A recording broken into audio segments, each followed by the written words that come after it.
Weislat with Bachelor Cooking. Today I'm going to show you how to make the perfect guacamole. Well, here we are. Here's my setup. I've got all the ingredients ready to go to make the perfect guacamole. Alright, so we're going to go ahead and get started here. I'm going to take my knife and cut the avocado. To cut the avocado, basically just put a good sharp knife in it and just move the avocado around. Take the knife, put it on the pit. That's how you remove the pit. Nice and easy. Put that to the side. Now with the avocado, you can slice it in the skin.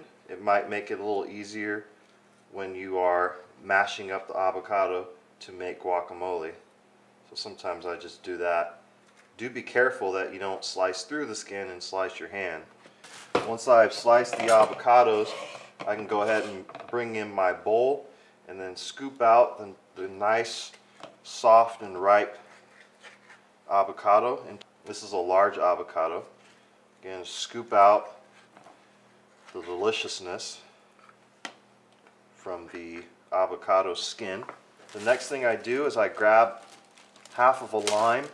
You can also use lemon. Really, you just want something that's got good citrus. It just brightens up the guacamole, plus it keeps it from turning colors faster. So just go ahead and squeeze some of that on there. The next ingredient I want to add is green onion.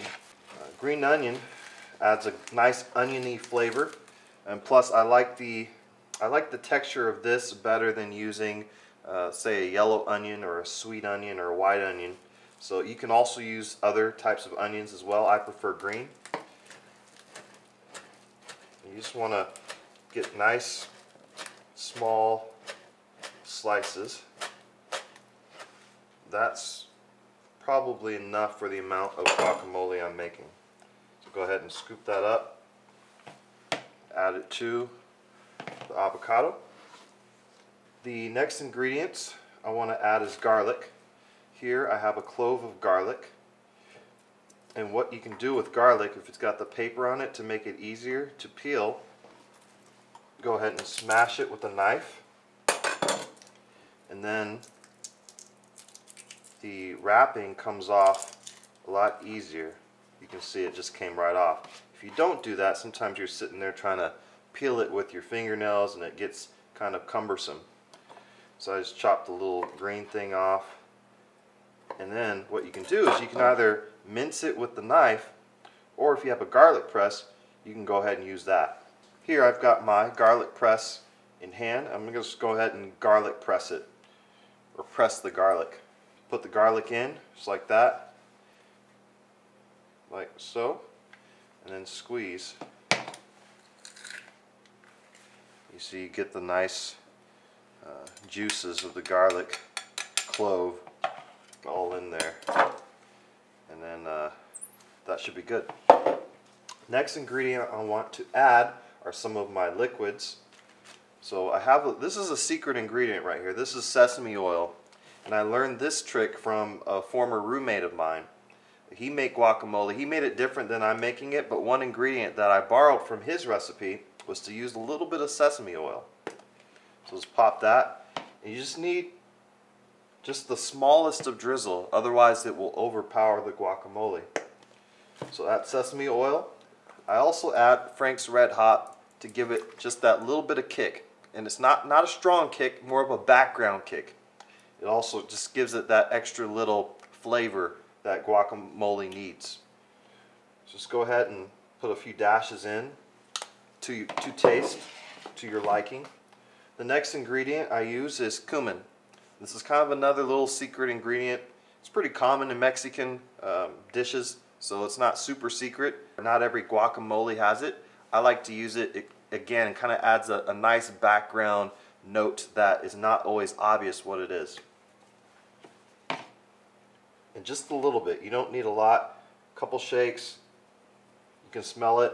If you can smell it in there, it's enough. We are also going to add some salt. Salt is very important. It really brings it together. It highlights all of the flavors in the guacamole. about a pinch, maybe another pinch, and that should be good. You can always taste it after. If you need more salt, add more. Some people like pepper. You can add pepper if you like to. And then the last ingredient I add is some tomato. So I'm going to cut up the tomato. This is aroma tomato. I like aroma tomato for the color, and it's usually pretty firm, so it holds up well in the guacamole. So we're just going to do some slices here. Tomato.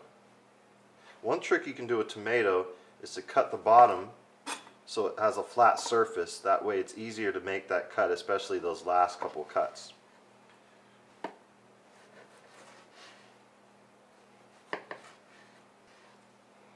Okay, so I've got my tomato all cut up. What I'm going to do is move that to the side, and the first thing I'm going to do before I put the tomatoes in is mash the guacamole. So what I like to do is get a fork and just mash it.